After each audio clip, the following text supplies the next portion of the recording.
Hoy preparamos un culán de chocolate y te doy los secretos para que te salga un culán perfecto. Te dejo todos los ingredientes con las cantidades justo aquí debajo. Lo primero, ponemos un cuenco, añadimos la mantequilla, ponemos el chocolate negro, lo fundimos al microondas un minuto, dejamos que se atempere el chocolate, damos unas vueltas para que pierda la temperatura. Vamos ahora al siguiente paso. En un cuenco ponemos los huevos. Ponemos el azúcar y lo vamos a mezclar todo con una varilla. Una vez tengamos mezclado el huevo con azúcar, vamos a poner el chocolate fundido. Recuerda que no puede estar muy caliente. Ahora, con la ayuda de una varilla, vamos a mezclar el chocolate con el huevo y cuando esté bien integrado, vamos al siguiente paso.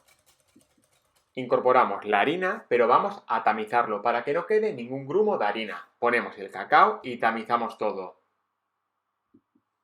Una vez tengamos todo tamizado, vamos a mezclarlo. Es muy importante que no quede ningún grumo. Fijaros bien cómo va a quedar esta mezcla.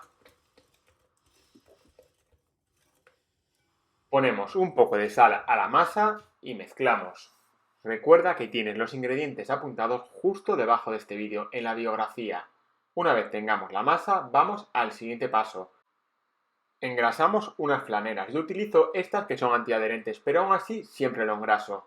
Una vez lo tengamos engrasado, vamos a poner con una manga la mezcla del culán. Es muy importante cuando pongáis la mezcla del culán no llegar hasta el final. Hay que dejar como 2 dedos. ¿Por qué? Porque si no, al hornear se desborda.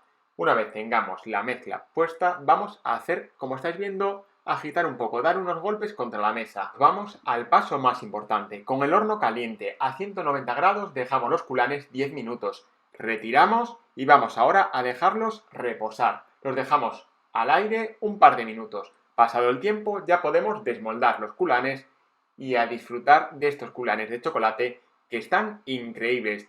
Recuerda que puedes seguirme para más recetas y no olvides compartir con todos tus amigos y dar a like.